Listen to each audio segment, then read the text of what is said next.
Day viewers, this is What Did You, as in what did you say, what did you do, what did you think, and today I'm bringing you another commentary video.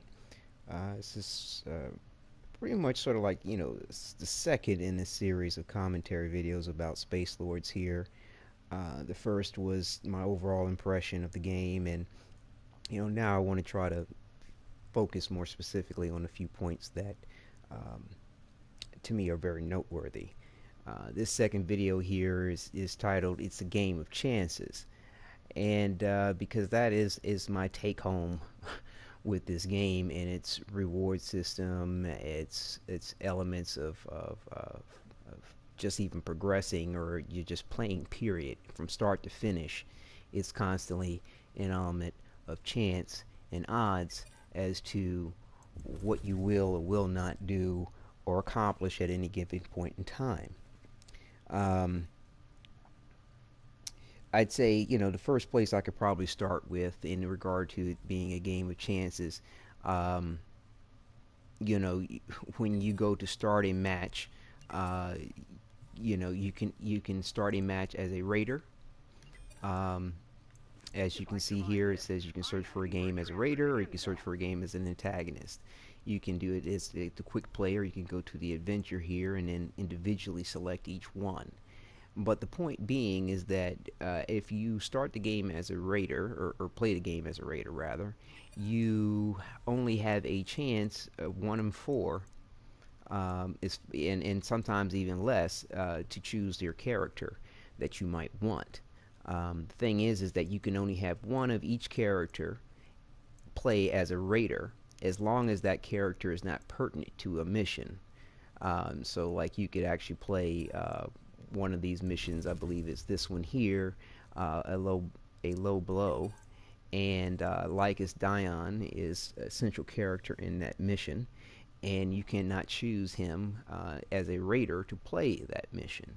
So, you'd only have, one of 3 characters to choose if you're first starting the game, and you have, odds as to, or chance of choosing that character, as long as no one else on your team has chosen that character. So if someone else chooses Constantine before you can, then you can't choose Constantine, as well as Alicia or Herrick, for example, if you just first started playing the game. Because those are the characters that are recruitable to you, or already recruited rather, unless you spend your own money and decide to recruit one of the other characters ahead of time, in which case then yeah, your odds of now choosing a character that you can use are thereby greater. But all in all, if you were going in as a raider, you have a chance of being able to select the character that you'd want to choose. So therefore, I would suggest to have a backup of at least 2 or 3 other characters that you wouldn't mind playing in case you go in to a mission and you can't choose that character.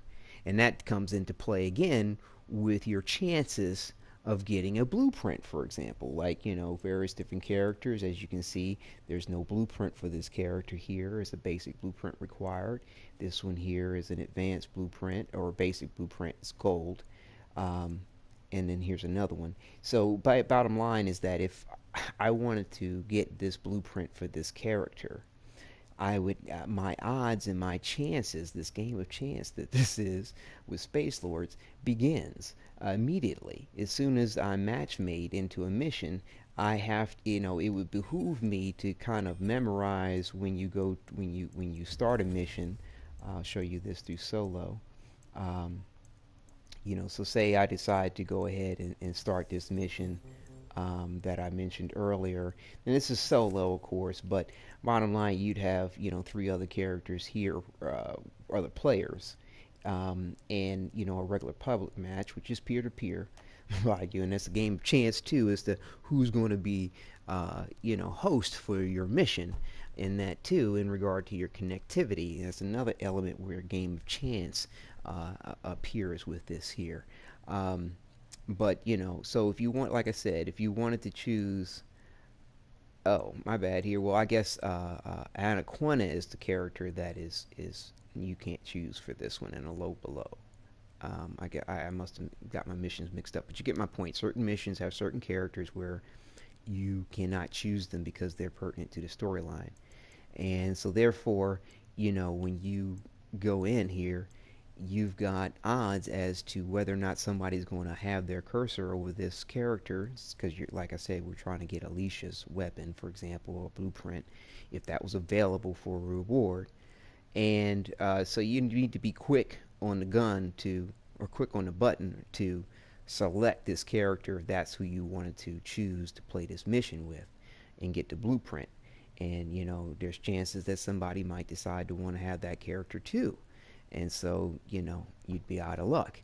um, and so even when it comes to obtaining said blueprint that was mentioned earlier, if the mission does not display that the blueprint is available, I don't believe there's any odds for you getting it, unless you have a weapon that is, catered to gaining, a bonus for acquiring a blueprint or a XP boost.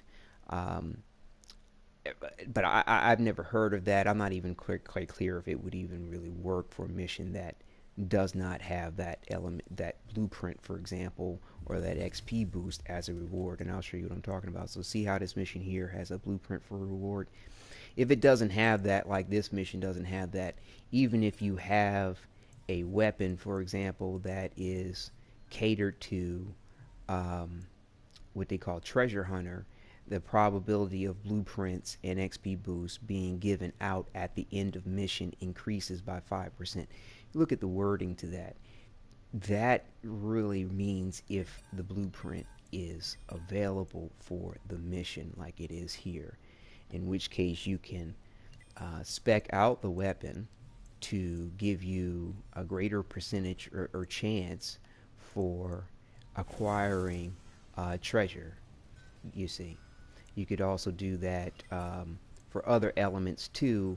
Um, with other weapons, certain weapons, you can uh, let's see, what am I looking for here? You can build certain weapons like here for bounty hunter to give yourself more gold. Another way of increasing your odds, your chance for having more or to get something out of the mission. Like I said, it's a constant thing of chance that you're increasing for yourself to have more of something if it's available. To be had out of the mission. So, like for example, like I mentioned, the gold. Certain missions do not offer gold, like this one here, and that's a very peculiar point about the game too. You're going after blueprints which require gold to build, but yet the missions don't give you gold as a reward. They'll give you something like faction points. So that's kind of piss poor, because at a certain level, because when you first start the game, blue and gold blueprints are both open to you for like a single mission, getting a reward, and then you'll see gold blueprints requiring you to win the mission twice in a row to get the reward. And then you'll see later that you need to get into the gold blueprint. You need 3 missions won in a row to get a gold blueprint. So again, your game of chances and your odds thereby decrease for getting the blueprint anytime soon, because you got the chance of losing the match against you. You've got the so, and then once you are awarded the blueprint, you have a chance of getting the blueprint once it's been awarded to you, up to 100%. And what's favorable to the point is that if you don't get the blueprint reward, it will increase your odds for getting it next time. So if you say you win the match, and it tends to be based on your score for anywhere from 0 to 10, so, and like this here says you have to score a minimum of 2.0. So let's say you win the match and you only score 6.0 out of the match. Well, you've qualified to get the blueprint, but now you have to you have a because you got to score 6.0, you have a 60% chance of getting the blueprint. Is what they're going to give you. Okay, now if you didn't get the blueprint previously, they might add another 10% to that. And if you have something like, a weapon modified to increase your chances for getting a particular blueprint, then it will increase by that as well. And of course, if you have 100%, then obviously you're going to get the blueprint. But I've seen the game not give me a blueprint at 98%. Seriously. So it's a game of chances, always. So like I said, at every turn you have, there's going to be a chance that you will not have something or not succeed at what you are accomplishing. Um, Even your matchmaking rating when you get into a match is going to be a thing of chance, based on the other raiders in the game with you, and their MMR is going to average that out. And if there's an antagonist, it's going to take that into account as well, as to how difficult the game will be, and apparently the value of the rewards given. So they're you know, outside of having a very bizarre, sadomasochistic, difficulty level with this game, because the better you get with it, the more difficult it gets, and it will not stop even at MMR 100. You know, you you know you stand a chance of always losing constantly, because no matter how better you get at the game, it's going to get more difficult, and it's going to constantly leave you handicapped is the object, as an easy win to providing a challenge, in my opinion. But it's always going to be a chance, in regard to what your MMR will be and how difficult the game will be as soon as you start playing the game, to however long you've been playing it, when you group up with other individuals to play it. So, thereby again, another level of chances within the game. And, even further still, when it comes down to the very combat itself, every character has various different limitations to create them and make a unique roster of characters, but also too, each character's weapon has various different limitations as well, to further the point of their individuality and the handicaps that can be employed. Like this character here mainly has short range weapons. One of it only, I think it's only this weapon here which really has range. This one I believe has some range. I haven't tried it out yet, but I believe this one has the best range out of all of his weapons, if I remember correctly. Either way, um, you know, your combat, and the way that you engage against various different characters and when you'll have to engage against them, or the enemy types, revolves, your thing of chance is there as well, because each mission is very different. And there are some basic similarities and basic constructs that are there, in regard to the types of enemies you have, or how you have to manage your various different characters. But the you have some basic types of enemies that are throughout all missions, which you can learn to compensate and deal with, whether it's the regular foot soldiers or the big enemies or boss enemy, what have you. But they're all there to constantly maintain your aspects of handicap and decrease your chances of winning. Always. Um, but within the combat, beyond the AI enemies, well, within the AI enemies, there's this basic combat too, because they're just as capable as you are. Most of them, on basic strikes, and then there's others who are as competent as you are in all aspects of combat, whether it's strikes, dodges, and um, uh, uh, uh, direct takedowns. Your from your CQC here, your grapple. That's the name I'm looking for. So you have strikes, grapples, and dodges. It's a rock paper scissors scenario, but it's a little bit deeper than that, because there is also to the movement of your left analog stick, which can also to adjust your character's position in the midst of all these things while you're fighting, as well as the fact that you can add a fourth or fifth scenario to the point where each character could have a move which can help inhibit, or restrain in some kind of way another character's ability to do something, or alter their perception of what's happening. as well as the fact you can add another 6 degree to this point of whenever a character decides they want to use their weapon against you in the midst of this CQC combat. So there's so many odds and chances in which case that are against you from winning more so than I mean more chances against you losing than there are for you winning.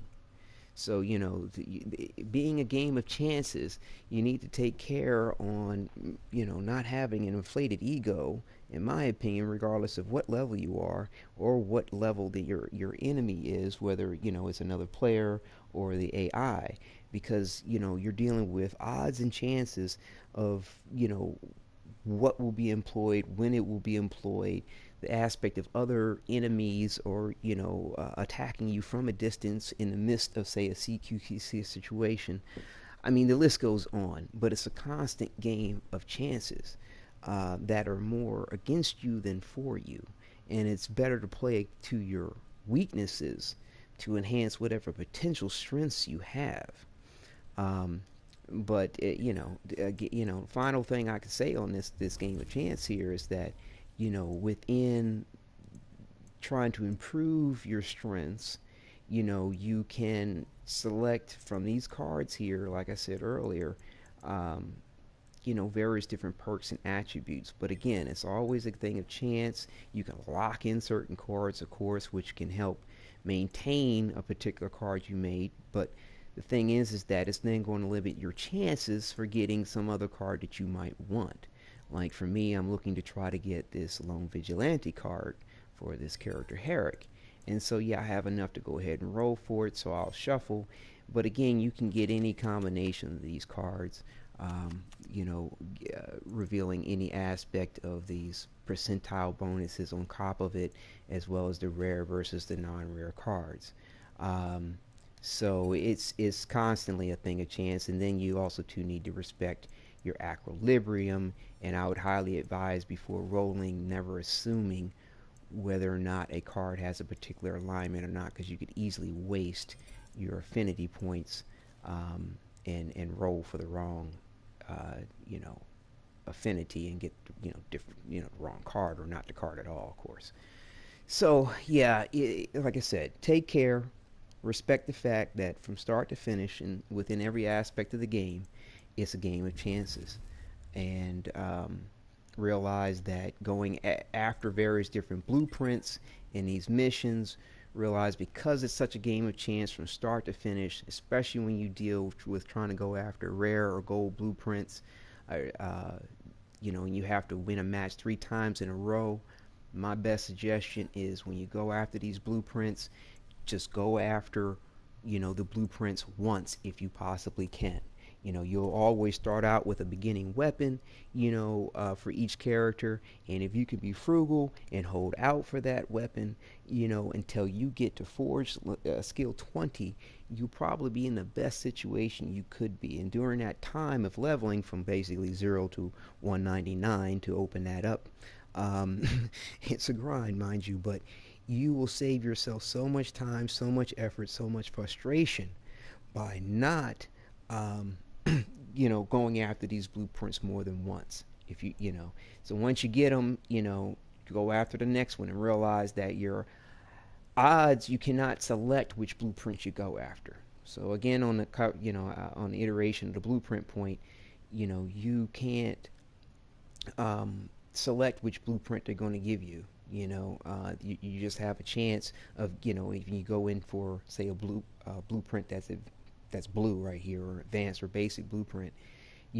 This character here has 3 different ones, so you have 1 in 3 chance of getting, at best, a 1 in 3 chance of getting, the blueprint you're looking for, and then you have a chance of getting it based off of your score, completing the game, or whether you have some kind of added benefit, treasure hunter perk to get it, or if you didn't get it last time. There are chances, always chances, as to whether or not you're going to get your blueprint. So like I said, go after them once if you can. That's the best advice. And wait till you get to Forge skill 20 to build them. If you cannot wait, try to at least wait till you get to Forge skill 10, as I did once I realized what was up.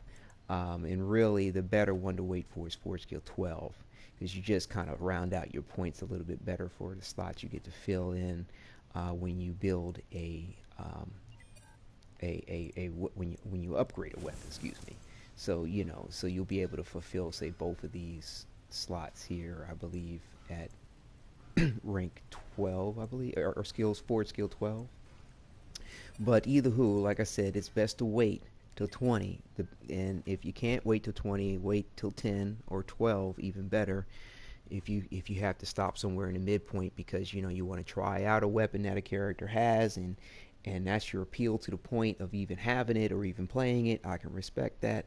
Um, but realize you will have to go after that blueprint again, and if you don't mind that grind for it and the chances of always not getting it and it constantly being ahead of you rather than having it, then um, you know build them at your leisure, build them at your will.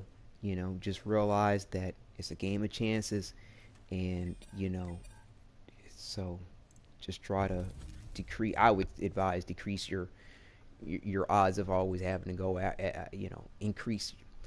Try to decrease your times of incurring negative chances to get what you want. I think that's the best way to close it out. Yeah. So yeah, good luck to you all. I hope that you know you don't mind the point, and if you do, like the point of this game kind of basically being like a video game casino, where you have a chance of getting in. You have a chance of having the chair that you sit in. You have a chance of making a bet. You like it's constant chances from start to finish with this. If that's your thing, then you will be right as rain and loving it from start to finish. If it's not your thing, just take care with the point. Be patient with the point. If there's enough about the game to still entice you, and try to only go after blueprints only once if you possibly can. And realize if you're trying to select a particular character that you might want, have your cursor over it, just kind of remember where the placement is, and just try to go after that character as soon as you can. As soon you have the availability to queue it up with your X, with whatever button you have for your situation to play the game. um, and just double check your character cards and you know affinity alignment before you go after them. To make sure you don't waste your money on that, and waste your chance at getting a particular card, and realize they can bait you on that chance till you're blue in the face, unfortunately. I did notice, by the way, that saving up your faction points to make your rolls on your cards do better when you have at least 5 rolls or more to make. But there's still no guarantee that you're going to get what you're going after. So yeah, so good luck with the game of chance that Spacelords seems to offer to you. Uh, and I'll see you in the next video.